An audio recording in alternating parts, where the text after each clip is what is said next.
The Life of Mary Baker Eddy by Sibyl Wilbur. Chapter 5. Formative Processes. As when, in a patriotic symphony, one hears a prolonged orchestration of a nation's woe, its anguish crying in the strings, its resentments explosive in the brasses, its struggles hinted in the vague ruffle of drums, there begins to be apprehended a note of hope, which swells and grows until the horn takes it up with confidence and sings and soars above the harmonic conflict, a paean of faith. So, in preparing to sing its theme, a great life is submerged in its community. Through periods of prolonged and poignant delay, when affairs obtrude, other voices and other wills are clamorous, and its clear call of faith is drowned for the time, heard only as elfin notes on the inner ear of him who is to play the great strain. For 3 years Mary lived with her sister Abigail, though she spent some time at her father's home, where she accepted the new regime unflinchingly and even lovingly, recognizing freely the good qualities and capacities of her stepmother. She occupied herself with writing when strong enough, and likewise, when strong enough, assisted her sister in her social life and entertaining, which brought influential personages to their board. Mr. Tilton was now a railroad director and foresaw a future for the little city. The status of the Tilton and Baker families in the community of central New Hampshire has been indicated. The town in which they lived was not far from Hillsborough, Franklin Pierce's home, or Boscawen, the early home of Webster. The Bakers and the Tiltons were Democrats. Their political predilection was in the marrow of their bones. It has been indicated that influential personages gathered at their homes, and their friendships with leading politicians were strong. It follows that discussion of public affairs as well as of religion and business ventures found place in their daily intercourse, influencing members of the families in their relations toward each other. This is the period of 1850 to 1853, when public events were rapidly changing the colonial spirit of all Americans. The passage of the Compromise of 1850, devised by Clay, which included the Fugitive Slave Act, was the beginning of a bitter strife in politics. The debates which now waged in Congress were perhaps the most strenuous mental and moral wrestlings that the Republic of the United States has known. This wrestling of mind and soul was to end only in the mighty physical conflict which Americans call the Civil War. In 1850, Webster was working with Herculean efforts to preserve the Union against the attacks of the extreme pro-slavery men on the one hand, and of the abolitionists on the other. The Southern states hotly resented the agitation of the question of the morality and wisdom of slavery, while the North seemed to experience a shuddering horror over the fugitive slave law, evading its rulings wherever possible with the passage of personal liberty laws. These laws were intended to protect free Negroes falsely alleged to be fugitive slaves, and threatened with re-enslavement. Such a fate menaced many Negroes who had been set free. This was true of the Negroes Mary Baker Glover had freed. In the first place, with freedom granted, the Negro had had to leave the South to preserve it. Now, even in the North, he might lose it if an unscrupulous trader claimed him. In June 1852, Franklin Pierce of New Hampshire was nominated for president at Baltimore by the Democratic National Convention, which endorsed the Compromise of 1850 and the Fugitive Slave Law, and denounced slavery agitation. The Free Soil Democrats a month later nominated John P. Hale of New Hampshire for president. Daniel Webster, also of New Hampshire, would doubtless have been the Whig candidate, but for his age and his uncompromising attitude in support of the Fugitive Slave Law. His death occurred in October of that year. New Hampshire was probably never more mentally excited and morally wrought in its history. At this time, Nathaniel Hawthorne wrote his Life of Pierce, a delightful biographical sketch. Pierce had married Jane Appleton, the daughter of the president of Bowdoin College, Hawthorne's alma mater. Had Albert Baker been alive, he too must have supported Pierce with pen and oratory.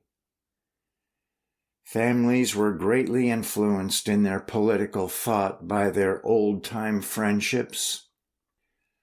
Pierce was not only personally a man of rare fascination and magical charm, but he possessed the strength conferred by family tradition throughout New England. Mary Baker was an unusually intellectual woman. Where did she stand in this hour? Conceive her position. She who might have effectively wielded her pen in this cause must allow it to lie idle. She must behold another woman to do that which, with her family behind her, as the Beechers were behind Harriet Beecher Stowe, she too might have done. She was like a soldier paroled on honor, whose sword is restless in its scabbard. Moreover, she was deprived of independence by these circumstances, for, throttled on the subject for which she felt the greatest interest, she could not write on sugary nothings, as many another genius struggling against its environment has discovered.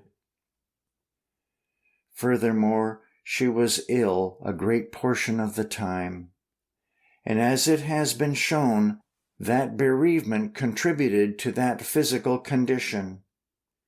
It must also be shown that mental isolation caused by her independent political views added to it. Her father, who had contended so bitterly with her on religion, would in this hour have contended with equal strenuosity over politics, had she asserted her opinions. Her sister Abigail was likewise set against her in political views. It is still remembered in that community how the Tiltons held an informal social gathering, and everybody of consequence in the town attended. It appears to have been a semi-political reception, and on this occasion the Baker sisters disagreed before their guests. Mrs. Glover had come into the parlors to assist her sister. She was a notable figure because of her grace and beauty, though wasted in health, and her large eyes burned as she listened to the expressions of political opinion around her, called forth by the presidential campaign. "And what does Mrs. Glover have to say to all this?" said a gentleman who had observed her repressed emotion while listening and taking no part in the conversation. All eyes turned toward her. Those who had not dared to venture an adverse opinion in the great house of the town hushed the lighter-minded around them. It was a moment of suspense, such as only occasionally thrills a social gathering. "I say," said Mrs. Glover, "that the South, as well as the North, suffers from the continuance of slavery and its spread to other states. That the election of Franklin Pierce will but involve us in larger disputes. That emancipation is written on the wall." The gathering had received its thrill, which went down the backs of the several guests like baptismal currents of lightning. "Mary," cried her sister, "do you dare to say that in my house?" "I dare to speak what I believe in any house," responded Mrs. Glover quietly. The report of that speech went abroad.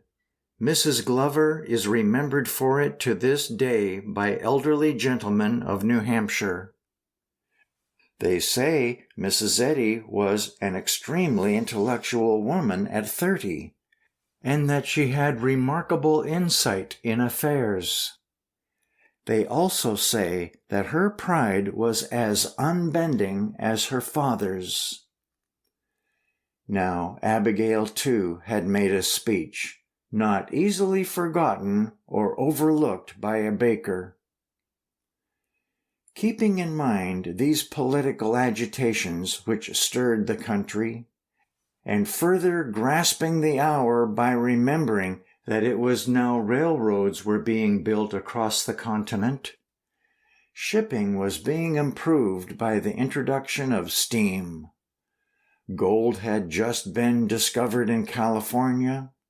Improved machinery was being placed on the farms and in the mills. It will be seen why, with rapid changes in conditions of living, it was not strange, as Bishop Fallows has said, that there should be a correspondent change in the minds of men, and that their ideas should become unsettled, and that transcendentalism in religion, literature, and politics should begin to flourish. Methods of education improved. Newspapers were published in every town. The Lyceum system of lectures became popular. Literature in America developed a new school, of which the lights were Emerson, Longfellow, Whittier, Lowell, Hawthorne, Holmes, all New England men. In such an era, spiritualism had its birth, and mesmerism and animal magnetism were being widely discussed. But if a Poyen lectured through New England on these subjects, he had an Emerson on his heels with saner topics. Yet it must be taken into account that in the early 50s, the conversation at social gatherings was everywhere in America charged with the subject of spiritualism. In 1849, the Fox sisters of Rochester had startled the world with the story of their rappings. That the undiscovered country should be rapping to our world attention seemed almost more wonderful than if Mars should be found today to be signaling our planet. London was no less excited over this topic than New York or Boston. Mediums developed on all sides. They saw the vanished hand and heard the voice that is still. In London they handled red-hot coals and unfastened cords and bonds. They caused musical instruments to be played by unseen touch, and the ringing of bells to sound upon the air. Poyen and Andrew Jackson Davis published books on mesmerism or animal magnetism. The cure of disease by clairvoyant diagnosis and mesmeric healing was quite commonly given credence. Were such ideas reconcilable with religion? They speculated on it under the very altar, though New England was not peculiar in this respect. However, it is a just assertion that not to have heard such discussions, or not to have been interested in them, was not to have lived at all in the consciousness of the time. Mary Baker did live in that consciousness, fully and deeply. Just as she lived in the consciousness of political struggle, just as she drank in the new literary atmosphere of that glorious school of New England writers, she was aware of that oscillation in religious notions. Every circumstance of her education and breeding had given her the habit of dealing with life in a large way. She who dared to set aside her father's and sister's political opinions to maintain her own convictions most certainly had ideas concerning spiritualism. But to connect her life seriously at any period with spiritualism is to make use of unwarrantable conjecture. Was this the woman to go into trances for the benefit of the superstitious country folk? Would such as these have had access to the great house, to the secluded chamber, to the invalid absorbed in her books? Even Dr. Ladd, the family physician, who was interested in mesmeric experiments, was restrained from practicing on Mary Baker by the dignity of her position. The time came when Mary Baker had thought her way through this maze of intellectual vaporing, and then there came from her pen a refutation of these wonder workings. The common people were those she then sought on the basis of an independent life of voluntary poverty. She sought working men and women, not to play upon their superstition, but to clear their vision. She associated with spiritualists for years, more or less. She must associate with them as she must with Universalists and Unitarians. She did not avoid them or their discussions, as will be shown in later chapters. At times, she was even present at séances. Her dealing with the entire subject was consistent, and her deep sounding of its contentions was as much a part of her development as the consideration of Calvinism in her earlier years. While living with her sister Abigail, Mary was often confined to her bed for long periods. She was afflicted with a spinal weakness which caused spasmodic seizures, followed by prostration, which amounted to a complete nervous collapse. In her moments of utter weakness, her father would take her in his arms and soothe her as though she were again his bairn. All differences of faith and opinion were forgotten in the purely human love which was very strong in this family. Abigail sought in diverse ways to make her sister more comfortable. She had a divan fitted with rockers to give Mary a change from long hours in bed.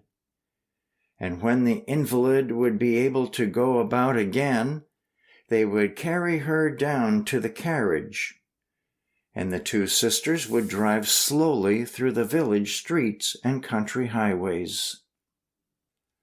In 1853, after 9 years of widowhood, a complete change was brought about in her life and in all the circumstances of it through a second marriage. Mrs. Eddy has said this marriage was unfortunate and has left it without further word of protest. It was unfortunate, yet jeweled adversity. It occupied 12 years in the heart of her life and subjected her to a measure of isolation and social obscurity. But it carried her away from worldly stimulation to a prolonged retreat in the mountains, where significant experiences dealt with her heart. From 1850 until 1875 was largely a period of negation for her. She passed a great part of this time in small towns, far from the madding strife of cities. She experienced much suffering physically and went through mental agony few natures are called upon to endure. She did not succumb to the assaults of pain or grief, but emerged with a work which seems destined to greatly change the world's religious thought. Dr. Daniel Patterson, a dentist, a relative of Mark Baker's second wife, came to their home on a visit. He was a big, handsome, healthy man with great animal spirits and excessive confidence in himself. He had some knowledge of homeopathy and used the prescribed remedies for his dental patients in his journeys through the country. Mrs. Glover's invalidism interested him. He expounded it to the family. She was too delicate, he declared, for harsh remedies and would be particularly susceptible to high medical attenuations, the catchphrase of the new medical school of the hour. A crisis occurring in her illness, he experimented and brought her through successfully. On a day in due season, Dr. Patterson confided to Mrs. Tilton that he loved her sister, that he believed her to be suffering as much from the separation from her child as from organic functional disorder. He wanted to marry her, reunite her with her child, give her her own home, and make her a well woman through the care he would bestow. It is not likely that Mrs. Tilton reflected sufficiently to detect an ambitious project, or that she saw more than an honest love offering devoted care. She consulted her father, who discussed the matter with the dentist.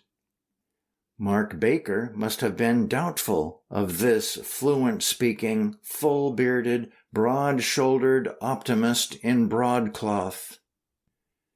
Dr. Patterson was always something of a dandy, and even in the mountains wore broadcloth and fine linen, kid gloves and boots, topping all with a silk hat. His raiment was a considerable part of his personality.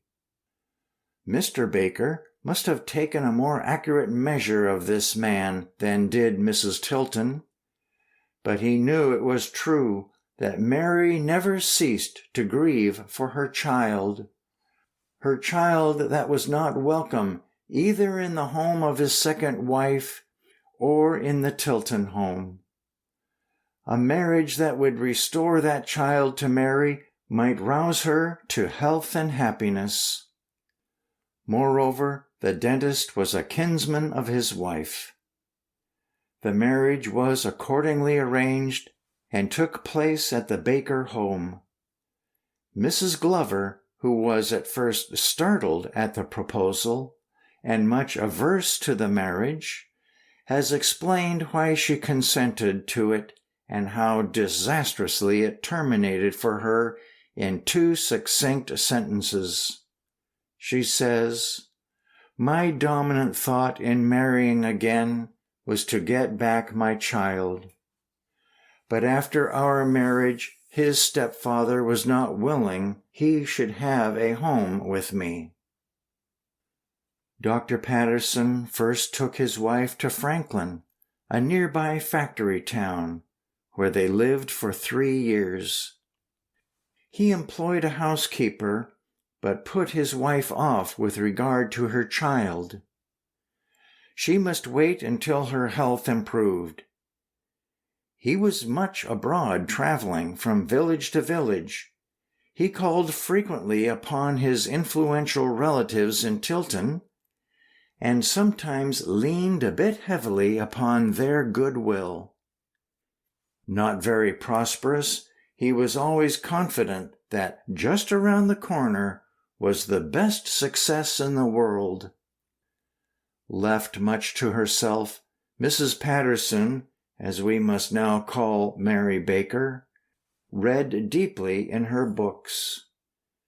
She had brought to Franklin furnishings to make her small home comfortable. A few pieces of mahogany willed to her by her mother, long mirrors in gilt frames, her own excellent collection of books. A few family friends came from time to time, and certain of the townspeople called. Among them, Mr. Warren Daniels, a wealthy and retired mill owner still living in Franklin, says that Mrs. Patterson's reputation for intellect and beauty had preceded her, but that in Franklin she led a retired life, was the most reserved of women, and one whom all men must respect and honor. In 1856, Mrs. Patterson persuaded her husband to remove to Groton, a village to the north of the Winnipesaukee region, near the entrance of the Franconia range of the White Mountains. In this village, her son was living with the Cheneys. Perhaps Dr. Patterson was more easily persuaded to make the change, since the Tiltons held a mortgage on a little property in that town, which he hoped to buy on easy terms. Groton is a farming center, little changed in 50 years. It boasts a general store and post office, a blacksmith shop, district school, and Union Church.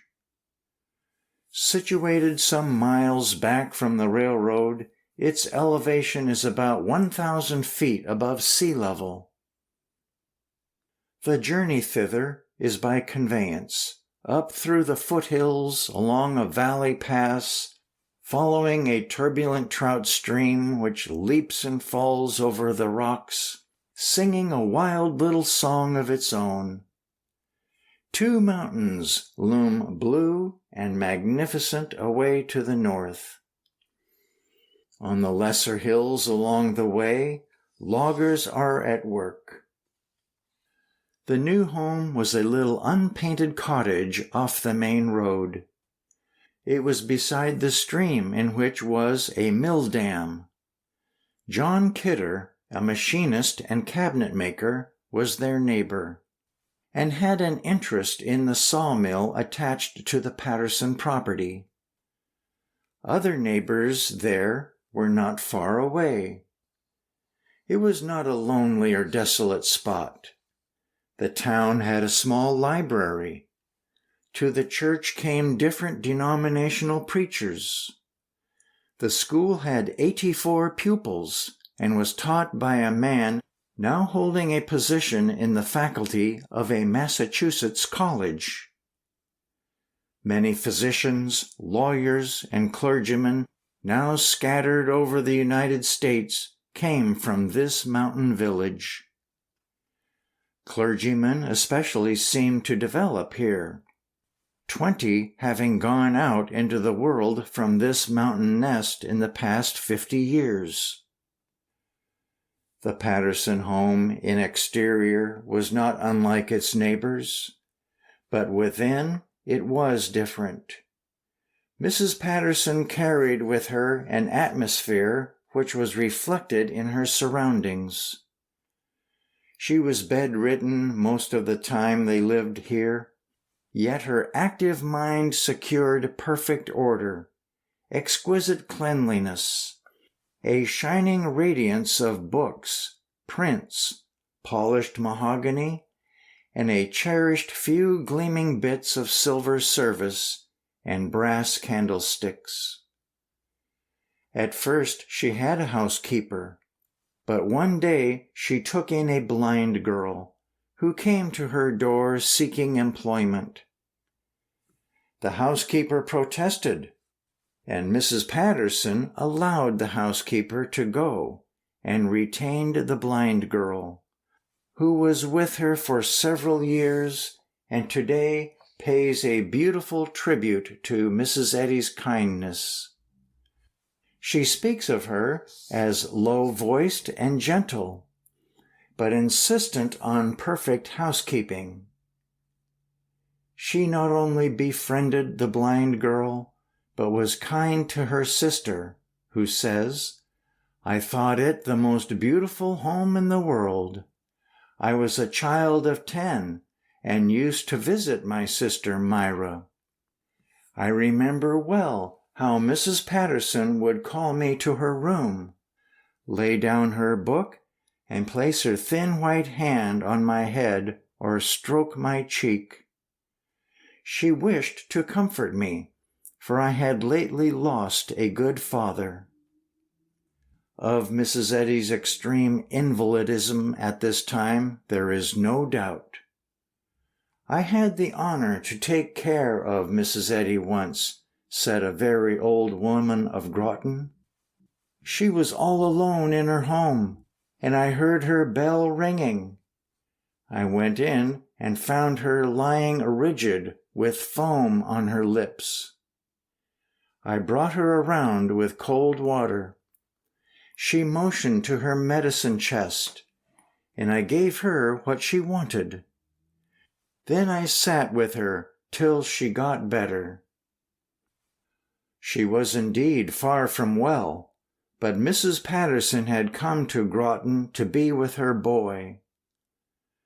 Her desire for him amounted to a passionate hunger of maternity, and he, when he had seen his mother again, was as eager to be with her. But now a peculiar jealousy interfered between mother and son. He would come to his mother in spite of the injunctions of his foster parents and his stepfather, and once broke through the window to get into her room. Dr. Patterson would find him there with his books, leaning upon his mother's couch, while she examined his progress in studies, a poor progress indeed, as she found. The blind servant states that these visits aroused Dr. Patterson to declare a peremptory prohibition of the lad from the house, which was not entirely successful. He reported to the Tiltons that the boy could not be kept away, and that he exhausted his mother. That report brought Abigail Tilton to Groton on a visit, and the Cheneys shortly after fulfilled an ambition long cherished by going west. In her autobiography, Mrs. Eddy writes of her son, "A plot was consummated for keeping us apart. The family to whose care he was committed very soon removed to what was then regarded as the Far West. After his removal, a letter was read to my little son, informing him that his mother was dead and buried. Without my knowledge, he was appointed a guardian, and I was then informed that my son was lost. Every means within my power was employed to find him, but without success. We never met again until he had reached the age of 34. Young Glover ran away from the Cheneys after they had been in Minnesota a short time, and as a young lad enlisted in the Union Army for the Civil War. He made a good record as a soldier, was wounded at Shiloh, and after the war became a United States Marshal and led the life of a prospector in the western states. Mrs. Eddy had a temporary knowledge of him. He wrote her from the front during the war, and that her love for him was not uprooted by continual separation was shown in her excitement and joy at hearing from him. She called in her friends to read his letter, and wept over it, and kissed its pages. But her son passed again into obscurity, bent on the pursuit of a freedom which he first learned to love at the Sanborn smithy, and which life in the Wild West of those days seemed to foster as second nature. Thus he grew up beyond the sphere of his mother's influence, and his life became fixed in a path diverse to hers. Destiny inscrutable seemed fixed in its decree that she should live childless and alone. When they took her boy from her arms the second time, Mrs. Patterson seemed about to sink into utter despair. A very old man of more than 90 years, devout and saint-like, used to visit her. He came nearly every day to read the Bible and pray. One day, when old Father Merrill came to her home, he saw Mrs. Patterson dressed and walking to meet him with a smile and outstretched hands of welcome. He leapt with delight, clapping his hands and crying out, "Praise God! He's answered our prayer." Earnestly they discussed it together. Was her improved condition an answer to prayer? Mrs. Patterson believed that a blameless life should be healthy, but the old man thought God sometimes sent sickness for spiritual good. She did not cross this old man with argument, but she had begun to work on the idea that would haunt her for years until perfected, the nature of divine healing. Their neighbors, the Kidders, were also friendly visitors. Mrs. Kidder was a spiritualist and spent hours urging its claims on Mrs. Patterson. A child born to the Kidders at this time, Mrs. Patterson named after her father. She also took the Kidders' son, Daniel, a lad of 15, for a private pupil. He was an ambitious lad and has since had a successful career in mechanics and railroad construction. He remembers with gratitude the help Mrs. Patterson gave him with his studies, especially in rudimentary mathematics and physics. Dr. Patterson had kept up his itineracy while at Groton. He has a record for a certain sort of gallantry through the country, and was once pursued to his home by an irate blacksmith whose wife was too attractive to the doctor. The less of this recounted is the better, save only that his unfitness as a husband be shown. His fortunes did not thrive. Although he mortgaged Mrs. Patterson's furniture and articles of jewelry, he could not meet his payments on the little property. A certain farmer went to Tilton and took up the mortgage on the house, and then demanded possession of the mill. Dr. Patterson defied him with high words, and the villagers say they had a personal encounter. When Dr. Patterson saw the legal paper, he prepared to remove, not only from the mill, but from Groton. Mrs. Tilton came over to remove her sister in a carriage. Together they drove down the mountain road. The village church bell was tolling, and Dr. Patterson's enemy, having got into the church, found this means of expressing his derision. The blind girl walked behind all the way to Rumney, a distance of 6 miles. She would not ride in the carriage where she could hear the sobs of her mistress. Abigail held her sister in her arms and strove to comfort her, and well she might. She who managed with such executive skill in many affairs had managed but indifferently in arranging this marriage.